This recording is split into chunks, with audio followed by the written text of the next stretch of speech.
A handful of sand. Thousands of years of spilled blood, endless tears and prayers rising to the sky. Throughout history, no piece of land on earth has witnessed such a heavy toll. That ancient land where the pulse of the three great Abrahamic religions beats. For some, it is a holy sanctuary promised by God. For others, a homeland lost forever, bleeding for generations. From a massive exile lasting 2,000 years to a modern nuclear power rising from its ashes in the heart of the Middle East. Today, we are delving into the unseen truths behind the world's most complex and controversial history. To join us on this journey, where we will discover how the Middle East, and indeed today's world, was designed, subscribe to the channel now. And don't forget to like the video and share your thoughts in the comments. The story begins about 4,000 years ago in the ancient land of Canaan, a narrow strip of land serving as a bridge between the great empires of Egypt and Mesopotamia. The seeds sown by the settlement of Abraham and his descendants in these lands eventually transformed into a people called the Israelites. However, the fate of this people was written with migrations, famines, and struggles from the very beginning. According to historical and biblical traditions, a severe famine drove them into Egypt. What started as a search for survival eventually turned into centuries of slavery. The period of bondage in Egypt and the legendary Exodus led by Moses formed the absolute cornerstones of Jewish identity. For 40 years they wandered the Sinai desert, forging a covenant and a legal code that would echo through millennia before finally returning to Canaan. By the 11th century BC, after a turbulent period ruled by local leaders known as judges, the Israelites ceased to be scattered tribes and founded the United Kingdom of Israel to defend themselves against the encroaching Philistines. This kingdom, which started with King Saul and grew immensely stronger with King David, experienced its golden age during the reign of King Solomon. David was the warrior king who conquered Jerusalem and made it the eternal capital. His son Solomon was the builder. The first temple, built by Solomon in Jerusalem, was a marvel of the ancient world. It was not only the absolute center of worship, but also the heart of national unity, the state, and the economy. But this golden age did not last long. After Solomon's death in 931 BC, disputes over heavy taxation and forced labor tore the nation apart. The kingdom was divided into two. The kingdom of Israel in the north, comprising 10 tribes, and the kingdom of Judah in the south, anchored around Jerusalem. These weakened, often rival states became open targets for the brutal superpowers of the era. In 722 BC, the unstoppable war machine of the Assyrian Empire swept through the region and wiped the northern kingdom of Israel off the map. Its inhabitants were deported, assimilated, and lost to history, becoming the legendary 10 lost tribes. The southern kingdom of Judah managed to survive for another century and a half, paying heavy tributes. However, in 586 BC, the Babylonian king Nebuchadnezzar invaded Judah. He burned Jerusalem to the ground, razed Solomon's holy temple, and sent the surviving Jews into a bitter exile in Babylon. This was the first major trauma in Jewish history. The homeland was lost, the political structure was shattered, and the psychology of exile had officially begun. Yet, by the rivers of Babylon, they refused to forget Jerusalem. With the conquest of Babylon by the Persian Emperor Cyrus the Great in 539 BC, a unique decree was issued. Cyrus allowed the Jews to return to their lands and rebuild their sanctuary. The Second Temple was constructed, though it lacked the dazzling splendor of the first. During this period, the region fell under the iron fist of successive empires: the Persians, then Alexander the Great and his Hellenistic successors. When the Seleucid king Antiochus Epiphanes tried to outlaw Jewish religious practices and desecrated the temple, the Jews, led by the Maccabees, launched a fierce guerrilla war in 167 BC. Against all odds, they won, re-establishing an independent Jewish kingdom under the Hasmonean dynasty. But independence was brief.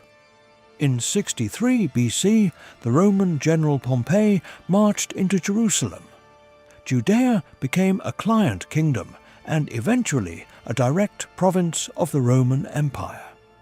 The Romans appointed Herod the Great, a ruthless but brilliant builder who massively expanded the Second Temple, turning it into a spectacular complex.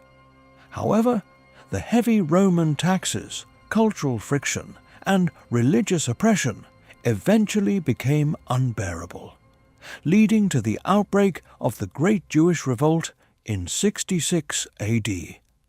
The cost of challenging the mighty Roman Empire was catastrophic.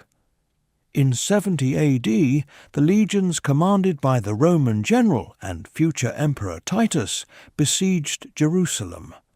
After a brutal, starving siege, the Romans breached the walls and burned the Second Temple to the ground, along with thousands of civilians inside. All that remained of the massive complex was the western retaining wall, known today as the Wailing Wall. The tragedy culminated a few years later at the desert fortress of Masada, where the last Jewish rebels chose mass suicide over Roman enslavement. With the bloody suppression of another massive uprising, the Bar Kokhba revolt 60 years later, the Roman Emperor Hadrian decided to erase Jewish memory from the land. He completely expelled the Jews from Jerusalem and officially changed the name of the region from Judea to Syria-Palestina. Thus began the Great Exile that would last for nearly 2,000 years. Jews scattered to all four corners of the world, establishing communities from the Middle East and North Africa to the deepest parts of Europe. Bereft of a temple and a state, Judaism evolved. The rabbis replaced the priests, and the study of holy texts replaced animal sacrifices. Although they occasionally experienced cultural and economic golden ages, such as in Islamic Spain, they were mostly subjected to horrific treatment as minorities. They faced forced conversions, inquisitions, expulsions, like the one from Spain in 1492, and violent pogroms across Eastern Europe. Yet, through centuries of wandering and persecution, that single tearful prayer recited at the end of every Passover meal never changed. Next year in Jerusalem. As the winds of nationalism blew fiercely across 19th century Europe, creating new nation-states, Jews were still seen as the perpetual other. In 1894, a shocking event rocked France. Captain Alfred Dreyfus, a completely assimilated Jewish officer in the French army, was wrongfully accused of treason and publicly stripped of his rank while mobs chanted, "Death to the Jews." This became a turning point. An Austrian Jewish journalist named Theodor Herzl, who covered the trial, realized a chilling truth. Assimilation would not work, and anti-Semitism was an incurable European disease. He argued that for Jews to be safe, they desperately needed their own independent, sovereign state. In 1897, Herzl convened the First Zionist Congress in Basel, Switzerland. Modern political Zionism was officially born. The goal was clearly defined: to establish a legally recognized Jewish homeland in Palestine. This idea, initially dismissed by many, quickly became a beacon of hope, especially for millions of Jews trapped in the Pale of Settlement in the Russian Empire, where brutal state-sponsored massacres called pogroms were destroying communities.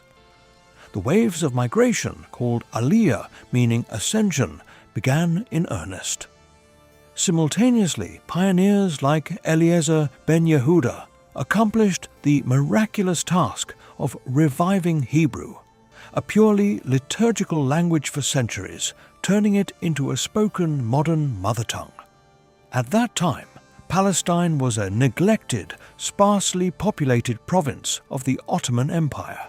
The first arriving Jewish settlers faced harsh conditions, malaria-infested swamps and barren deserts.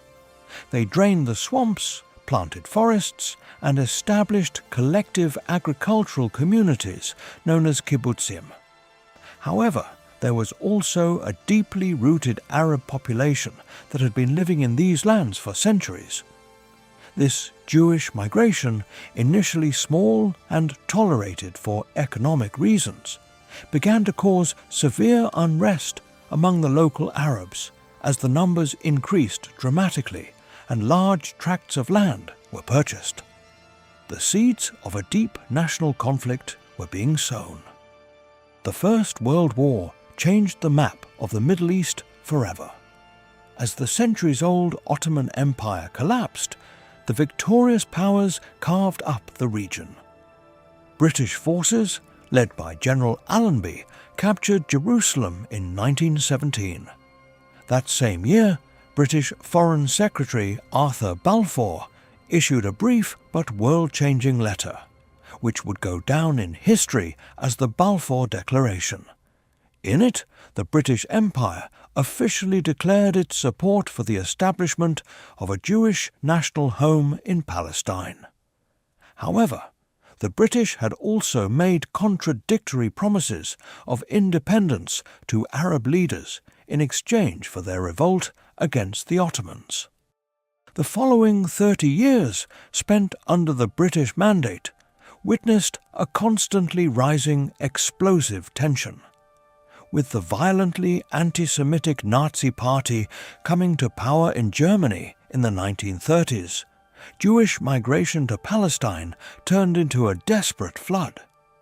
The rapid change in the demographic balance and the fear of marginalization led to major Arab revolts, most notably the Arab Revolt of 1936 to 1939. Caught in the middle and desperate to maintain control and appease the Arab world on the eve of a global war, the British published the White Paper of 1939. This policy drastically restricted Jewish immigration and land purchases. It effectively closed the doors of Palestine right in the faces of Jews trying to escape the encroaching shadow of Europe, exactly as the Holocaust was beginning. When the Second World War finally ended in 1945, the world faced the unimaginable horror of the Holocaust. 6 million Jewish men, women, and children had been systematically industrially murdered. For the traumatized survivors languishing in displaced persons camps across Europe, the only place they wanted to go was Palestine. When the British blockaded the shores and tried to prevent this migration, detaining Holocaust survivors in camps in Cyprus, global outrage ensued. In Palestine, Jewish underground paramilitary organizations like the Haganah, Irgun, and Lehi started a fierce guerrilla and sabotage war against British military targets. Exhausted by World War II, facing bankruptcy and losing control of the spiraling violence, Britain threw in the towel in 1947 and handed the problem over to the newly established United Nations. In November 1947, the United Nations General Assembly voted on Resolution 181 which approved a plan to divide Palestine into two independent states, one Jewish and one Arab. The holy city of Jerusalem was to be placed under a special international regime, while Jewish leaders, pragmatically accepting half a loaf over no loaf at all, celebrated the plan. The Arab League and Palestinian leadership rejected it outright, arguing that the partition was a fundamental injustice and a theft of Arab land. Civil war broke out almost immediately the next day. May 14th, 1948, the day the British mandate officially expired and the last British troops departed. In a small, crowded museum hall in Tel Aviv, under the portrait of Theodore Herzl, David Ben-Gurion read the Declaration of Independence, announcing the establishment of the modern state of Israel to the whole world. The 2,000-year-old dream had finally materialized into a political reality. However, the dancing in the streets lasted only a few hours. At dawn the next day, 5 regular Arab armies from Egypt, Syria, Transjordan, Lebanon, and Iraq crossed the borders with the explicit aim of wiping this newborn state off the map. The 1948 Arab-Israeli War had officially begun. The newly formed Israeli Defense Forces, initially lacking heavy artillery and aircraft, fought desperately for their very survival. After months of brutal, exhausting clashes, sieges, and international arms smuggling, Israel not only managed to survive, but also pushed back the invading armies, expanding its borders beyond the UN partition lines. Jerusalem was divided. The western half became Israeli, while the eastern half, including the Old City and the Wailing Wall, fell under Jordanian control. This war became a glorious war of independence for the Israelis. For the Palestinians, however, it became known as the Nakba, the Great Catastrophe. An estimated 700,000 Palestinians fled or were expelled from their homes, becoming refugees, sparking a humanitarian and political crisis that remains unresolved to this very day. The post-1948 years passed with fragile armistices and constant cross-border infiltrations. Israel absorbed hundreds of thousands of Jewish refugees expelled from Arab nations across the Middle East and North Africa, doubling its population in just a few years. By the spring of 1967, the regional rhetoric had reached a boiling point. Egypt's President Gamal Abdel Nasser expelled UN peacekeepers from the Sinai, blockaded Israel's southern port, and formed a military pact with Syria and Jordan, massing troops on Israel's borders. Arab radio stations openly broadcasted promises to throw the Jews into the sea. Feeling an existential threat closing in, Israel chose not to wait. On the morning of June 5, 1967, Israel launched a preemptive strike. In a brilliantly executed operation, the Israeli Air Force destroyed the air forces of Egypt, Syria, and Jordan on the ground within a matter of hours. Without air cover, the Arab armies collapsed. At the end of this war, which lasted only 6 days, the geopolitical map of the Middle East was completely redrawn. Israel captured the vast Sinai Peninsula and the Gaza Strip from Egypt, the strategic Golan Heights from Syria, and the West Bank and East Jerusalem from Jordan. For the first time in 2 millennia, Jewish soldiers stood at the Wailing Wall, weeping as the shofar was blown. The victory was absolute. However, this spectacular, swift victory also brought a dangerous sense of invincibility and arrogance. This overconfidence was shattered on October 6, 1973. On Yom Kippur, the holiest and quietest day of the Jewish calendar, When the entire country was fasting and praying in synagogues, Egyptian and Syrian forces launched a massive coordinated surprise attack. The Israeli military intelligence had failed spectacularly. Egyptian forces breached the supposedly impenetrable Bar-Lev line along the Suez Canal, while Syrian tanks poured into the Golan Heights. In the first few days, Israel suffered devastating casualties, and the nation's leadership feared the total destruction of the Third Temple. Thanks to a massive emergency airlift of weapons from the United States and desperate heroic counterattacks, Israel eventually turned the tide, crossing the Suez Canal and pushing toward Damascus. Though Israel won a tactical military victory, the heavy loss of life left a deep psychological scar. This war unequivocally demonstrated to both sides that military force alone could not solve the conflict, making diplomacy a stark necessity. The shockwaves of the Yom Kippur War eventually led to an unprecedented breakthrough. In 1977, Egyptian President Anwar Sadat shocked the world by traveling to Jerusalem and speaking at the Israeli parliament. Following intense American mediation by President Jimmy Carter, Israel and Egypt signed a historic peace treaty at Camp David in 1979. Israel agreed to evacuate all its settlements and military bases in the Sinai Peninsula, returning the vast territory to Egypt in exchange for full diplomatic recognition and peace. The largest Arab nation had officially recognized Israel's right to exist. Yet peace on the southern border did not extinguish the fire burning inside the occupied territories. A new generation of Palestinians living under Israeli military occupation in the West Bank and Gaza had grown deeply frustrated.